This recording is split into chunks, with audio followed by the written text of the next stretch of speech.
derecha, directo al arco. ¡Golazo! ¡Golazo!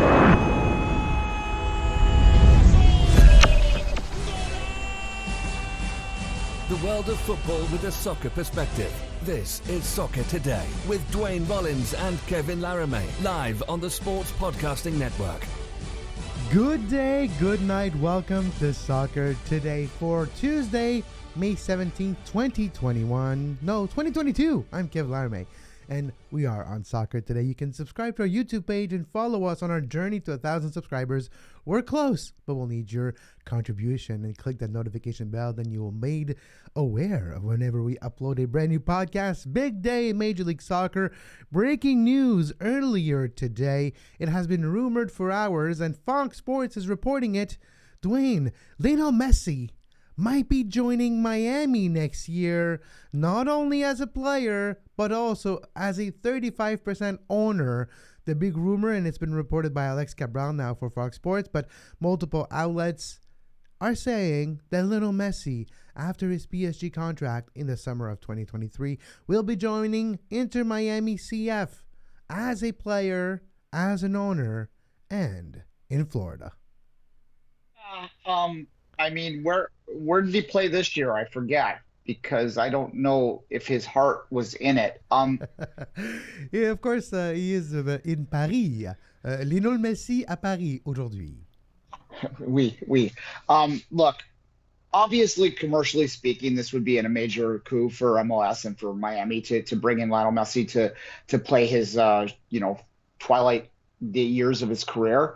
And I'm not going to completely poo-poo it, because there is a possibility that this could be a significant on-the-field signing too. He's still immensely talented, but as we've seen this year, when your motivation isn't fully there and you're not in the right fit with the right players around you, perhaps he's not the type of player that's going to score as much as we're used to seeing him score in the Barcelona system. And that's to say nothing against him. He is the greatest pure scorer I've ever seen at his peak. His peak years were incredible. I still would take him over Ronaldo, and not just because I prefer him as a person. Not just because of off-the-pitch issues, maybe also on the pitch. But Duane, I think it's interesting what you're mentioning, because how can you even keep up with your own self as a Lionel Messi? Like, you cannot score more goals than you play games in a year on a consistent basis, to the effect that he has already. It's impossible.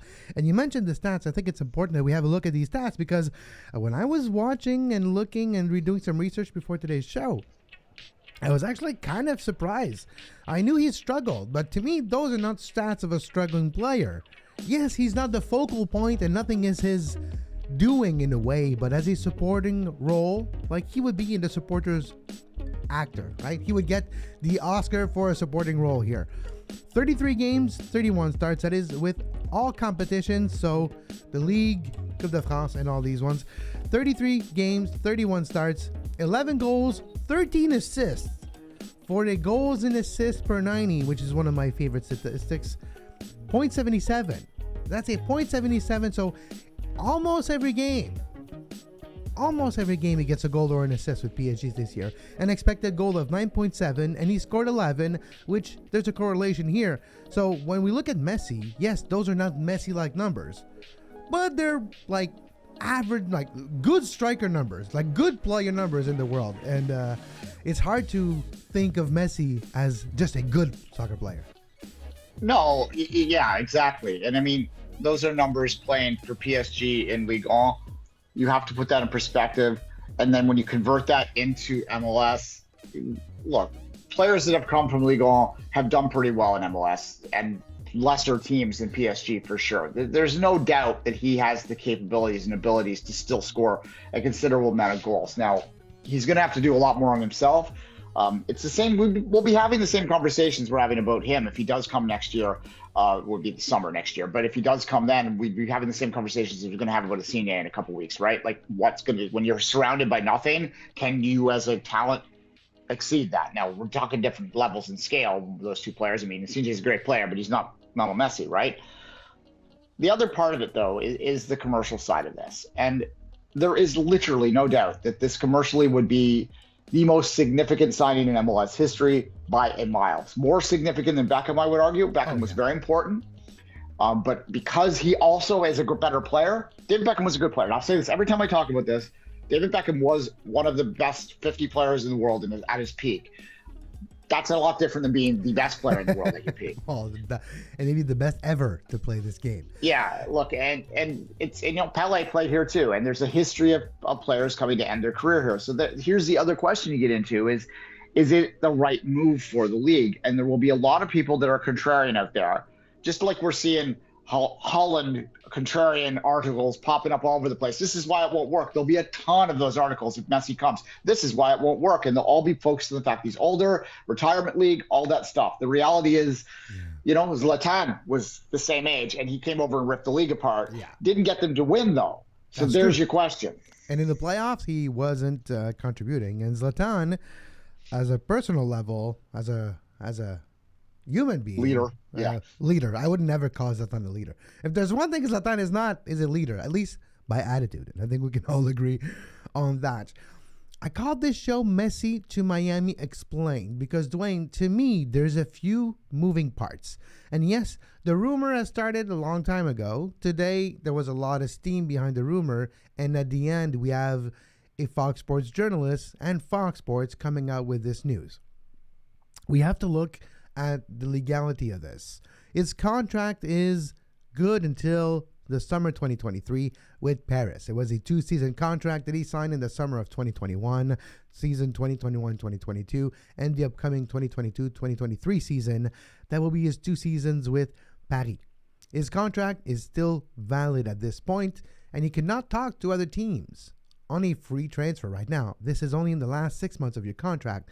From January 1st, it could be announced that he's negotiating with Miami and he has a contract with Inter Miami and a potential having the stake of the club as part of his contract, which has to be looked at legally too, and the legalities of that too, Duane, because we've seen teams like Miami trying to circumvent roster rules in Major League Soccer, and before a contract like this, it has given stakes in the club as a signature bonus pretty much.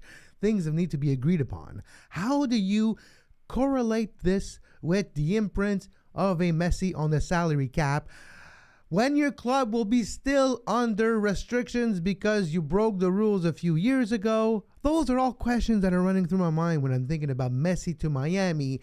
How can they even afford a Messi to Miami? And maybe that's why they're giving him 35%, because they're going to give him $50,000 a year, the minimum base salary, and then 35% of the team.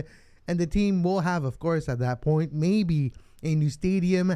Maybe this is all together. The stadium was announced that should be ready for the 2024 season. Can they upgrade that for 6 months earlier? Those are all questions, but those are all correlated in my mind. Yeah, I mean, look, MLS will find a way. They always do. They're not going to let this pass if it's a possibility. When it comes to the DP side of things, I mean, they'd be circumventing the salary cap rules if they gave them 35% stake in the team. That should actually count against the cap, but it won't. Like it won't. MLS will figure that out. They will make something up. They will create a new rule if they have to, because they're not going to let Messi not come, because the commercial possibilities would be immense.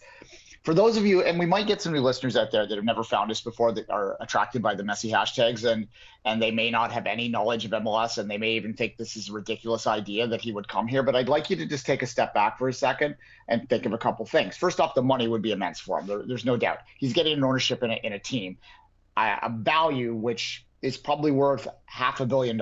Yes, right? You're right. And I just want to add one thing. We forget that Messi was actually not paid to its full value with Barcelona.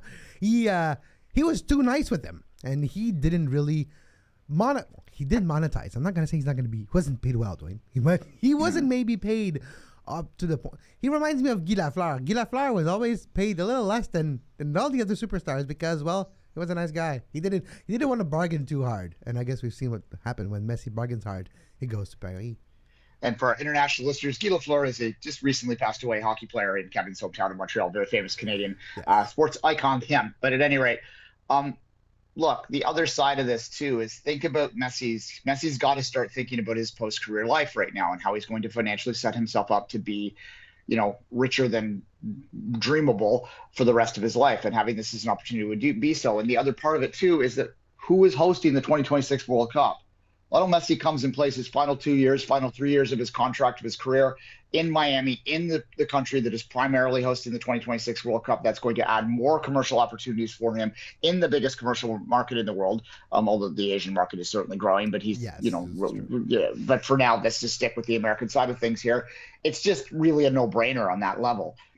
In his mind, he probably already has, like, he's got one more year with PSG. You never know. PSG, I'm not going to discount the possibility of PSG winning next year's Champions League. They're a talented team. They could if they ever get a break, and people might laugh that off, but they've made a final before. It's not like it's diluted that they will do that again. So maybe he gets one more shot at that.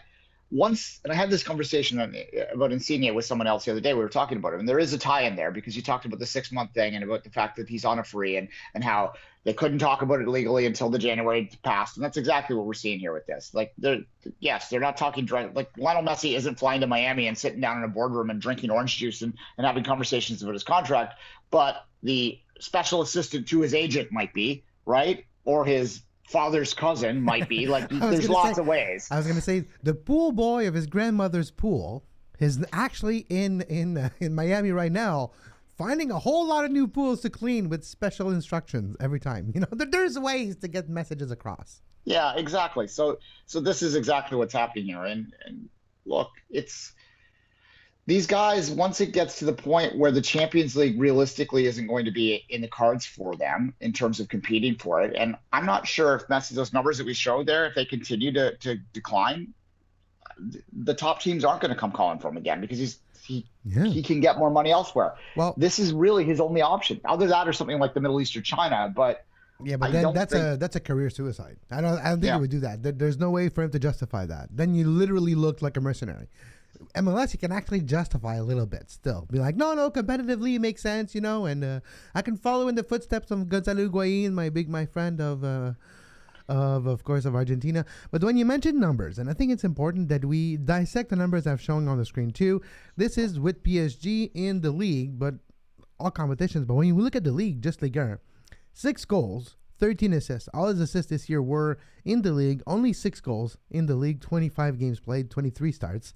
But when we're looking at his influence in the games in the league, it's not as much. And to me, there's that.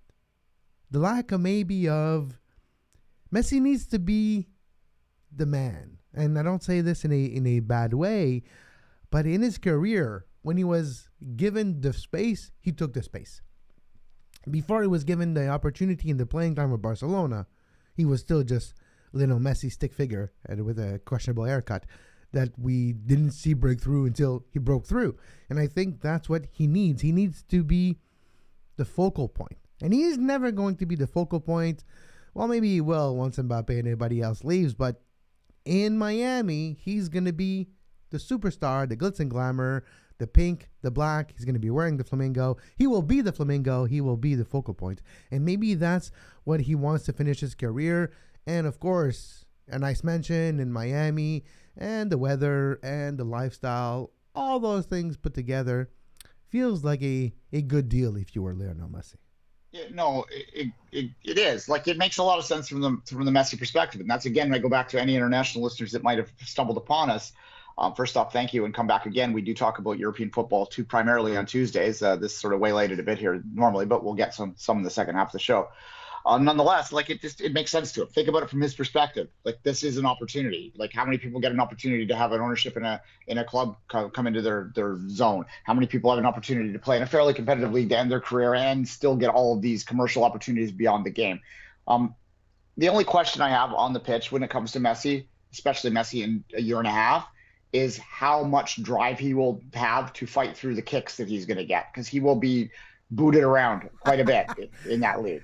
First game in MLS, you'll have somebody that gives a little nice slide tackle and yells, "Welcome to MLS." I don't know if it's going to be a Victor Wanyama or something, but welcome to MLS, Lionel Messi. This ain't your big brother's MLS. You'll need to run. You'll need to adapt because this won't be easy. And look, it's not like he hasn't been kicked in his career already, but it's one thing to get kicked constantly when you're in the La Liga and you're trying to, bring your Barcelona, your beloved Barcelona, to the very top. It's another thing to get kicked when you're, on a cold Friday night in Columbus in March. And it's true. Yeah. Oh yeah, because Messi never did it on a cold Tuesday night in Stoke, so maybe. Cold Tuesday. Yeah, we never went there. Maybe though he'll be able to do it on a rainy Friday night somewhere in Columbus. Exactly. Columbus is nice though. Columbus has a new stadium. We should be more mean. Which stadium sucks in MLS now? Well, the turf. It'd be like a slippery, an icy field turf in New England in February. Yeah. Sure. Messi's gonna. Then he'll realize like, oh wait. When he goes his first cross country travel, where he's going from Miami to like Seattle. Portland. I was gonna say it's a heck of a trip. One of the biggest trip in the whole world. That's one of the worst travel days. Miami to Vancouver would probably be the longest trip in North American sports, I would think. Well, pretty close. Easily, and the second biggest in the world because the biggest in the world. I don't even think it exists anymore because it was one team in Siberia with another team in another part of Russia. So those leagues are suspended for now. So we'll see if that travel from Miami to Vancouver might be the biggest away day in the world of football right now. Our CanPL fans are yelling at us. The Pacific to Halifax is of a similar distance as well. Yes, it is. That's right now. That's it is one of the biggest away days. Yeah. Look, and there's the other pressure too. As a final thought on this, because we do have to get to some other topics today, but as a final thought on this, like the pressure he will be under by MLS headquarters to go to those places, to go to Gillette, where they absolutely the first time in there, pack 70,000 people into that stadium. He'll go, they'll probably move, Red Bulls will probably move to the stadium that the Giants play in to play that game. Like, TFC could go like, are you sure we can't open this Skydome up for this? Rogers Center, if you want to Google it, but whatever, it's Skydome here. BC Place will be packed, like every place will pack it out. Like, you do not underestimate how much of a pull these big stars still have. I know also those of us in the soccer bubble tend to look down our nose at these glamour signings, thinking that they don't move the market in the same way that they used to. You're in the bubble. You're in MLS bubble at that point. The market moves. What is proven is it doesn't stay like that. Example, Didier Drogba brought a whole lot of Ivory Coast and Didier Drogba fans to the team. When he was playing here, they were coming sad to Pucho. When he left, they left too. And that's what's going to happen with Miami. Argentina fans, Lionel Messi fans, Barcelona fans are going to come and fill the stadium in Miami. When he stops playing, they're going to stop coming. That's what we've seen in the history of this league. Just ask the Galaxy. The Beckham fans are long gone, and they ain't coming back. We know that. Yeah. I mean, you might catch – it's like you put a big net out, and you might pull in 3 or 4 fish, but most of the fish are going to escape if the holes are too big in the net. It's just essentially what we're saying here. Look, it's not a long-term strategy for growth, but it is a short-term strategy for revenue. And MLS is a league that has often defaulted to short-term plans for revenue to come into the league quickly. It's the criticism it gets, the Ponzi scheme criticism, which I don't fully buy into, but there is truth to the fact that a lot of the finances of this league are being offset by the fact that they have expansion teams coming in, or they have these big boosts for these stars coming per year. But I think Messi, if he comes in, he will turn Miami into a tourist team. Oh yeah, lots of people, because England, a lot of people in England love to go to Miami on holiday. They'll come in and they'll be like, we can watch Messi and watch a game here, and they'll have a blast. But they're not coming back. They're gonna go once. Yeah, and the weather and everything. But no, you're right, and it will actually legitimize Miami as a team, because right now it's still not, and it's a laughingstock. That's the only way they'll stop being a laughingstock is if they sign Messi.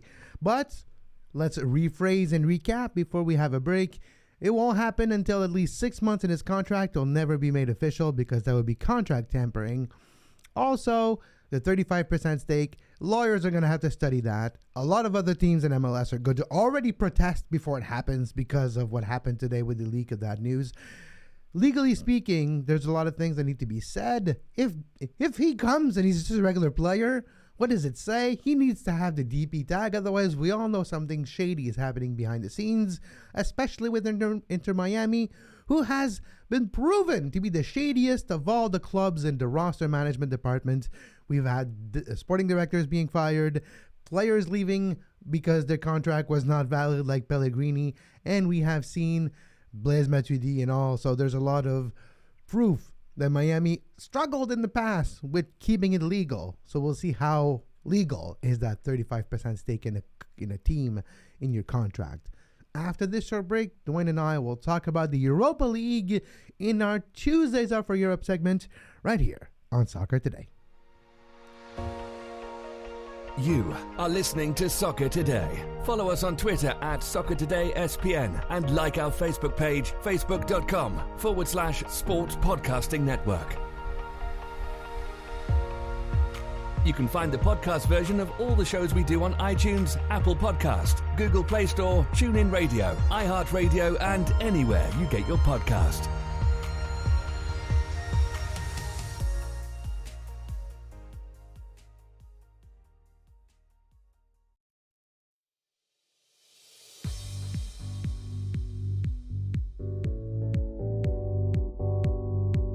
Oh yes, it's Tuesdays, and Tuesdays are for Europe. My name is Kevin, and together we're going to talk about the Europa League. The final is tomorrow. After months and months of a lot of teams eliminating each other in the knockout stage, we have a final. No, West Ham didn't make it to the final. I'm sorry, Londoners. Eintracht Frankfurt is in the final versus the Rangers. The final will be in Sevilla, Spain. It was moved due to due to war, because Russia and St. Petersburg didn't deserve that final. So it will be in Sevilla, Spain at the Ramon Sanchez Pizjuan Stadium. Eintracht Frankfurt and Rangers. Duane, what is your thought on this matchup? And of course, it's a surprise matchup. If you would have told me 3 months ago that Frankfurt and Rangers would be facing each other in the final in a knockout stage that has Barcelona, Lyon, West Ham, Sevilla even, I would have said you're nuts. But no, you would have been right. You know, they talk about, we cover English football a lot on this show. They talk about the magic of the cup, talking about the FA Cup. Well, the magic of the cup ended with like Chelsea and Liverpool slugging it to a 0-0 and having a penalty shootout on the weekend. We didn't even talk about it because whatever, it's Chelsea and Liverpool for the second final in a row, and it's the same old, same old. So there's no more magic in the FA Cup. But I find the Europa League delightful for the magic that it provides each year.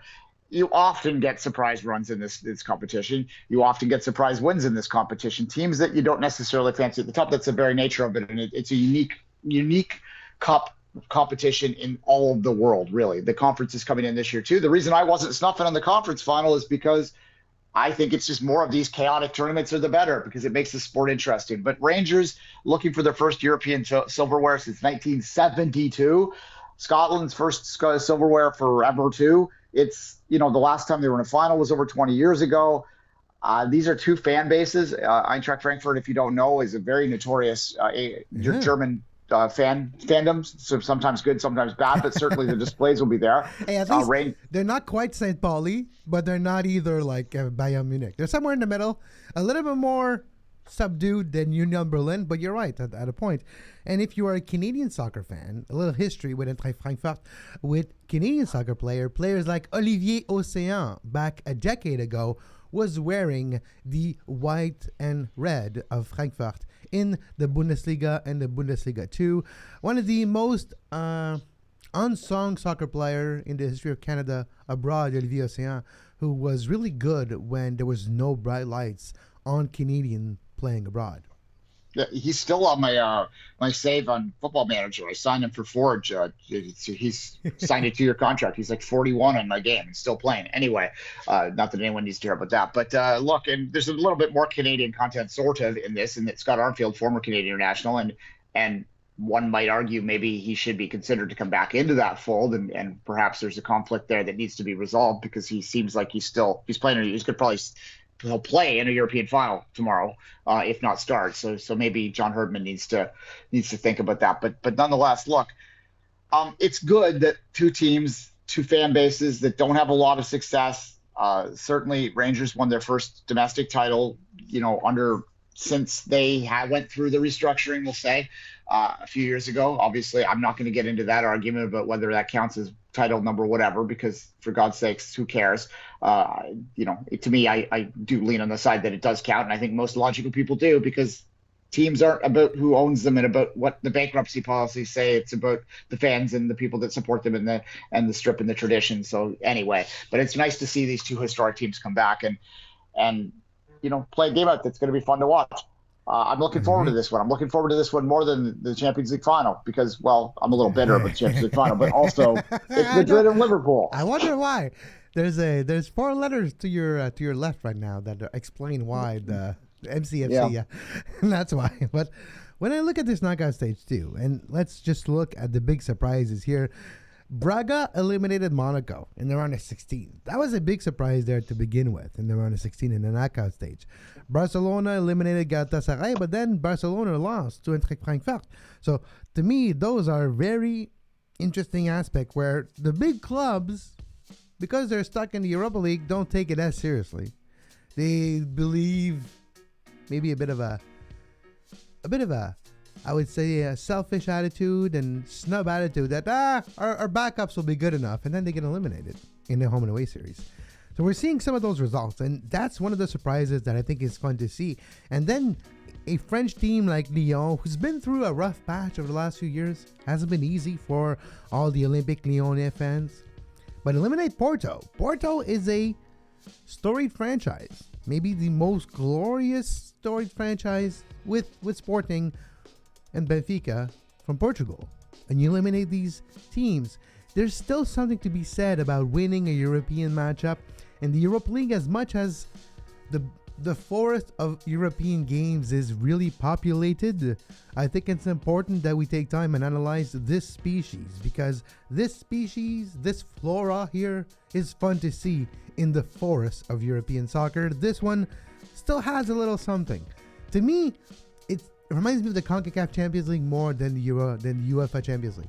And there's something beautiful about that, because there's still a bit of a purity here. It's not just about the 10,000 sponsors and all the big names that are here to come and see the game. It's about the actual game. And to me, that's still important. No, look, the glory of the Europa League is self-evident to fans that follow teams that are beyond the very top.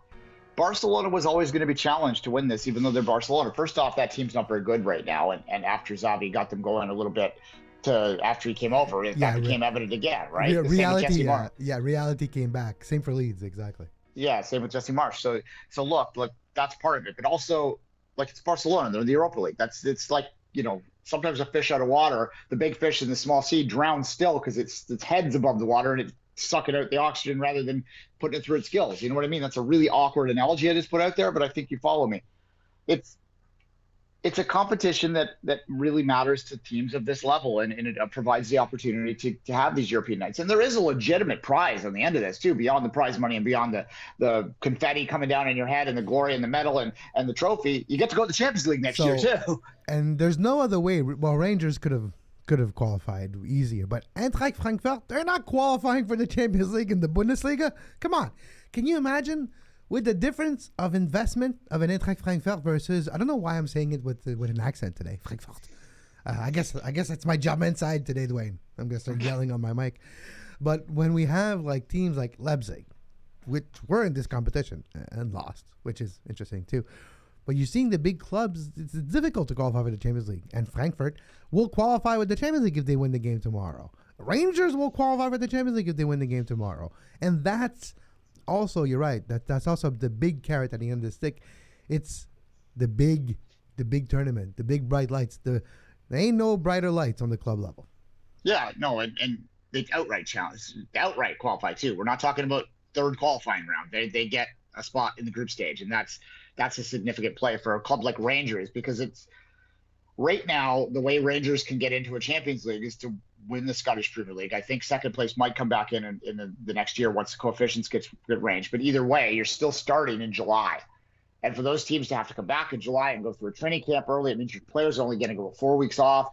You're getting back into the grind in some of your most important games. For a club like Ajax and Rangers and Celtic and clubs like that, their biggest games of their year come immediately off the hop of the season, and that's always a tough thing to do. Oh, yeah. We see it in MLS when it comes to CCL. The teams are not ready. It takes a while, and then you actually suffer because you peak too early. Ask Forge in the NPL if they suffer from playing in the CCL early this year. They're 7th in the league because they peak too early. It's literally. But those are interesting aspects. But we'll see in the Europa League final tomorrow. And of course, Duane and I will be back as soon as possible with a brand new edition of The World of Football with a soccer perspective. You can follow Duane on social media at 24th Minutes, myself at Kev Laramie, and this show at Soccer Today and the podcast version of this show is available everywhere you find your favorite podcasts. Apple Podcasts, which is called Apple Podcasts. Yeah, I was going to say iTunes again. No, it's Apple Podcasts, Spotify, Google Podcasts, and Spreaker. Please take a second and subscribe to our show. At all these places, you can subscribe to our YouTube page, and if you want to financially support us, you can do so on patreon.com/sports podcasting network. But until next time, for Duane Wallens, I'm Kev Laramie, and we wish you a great soccer.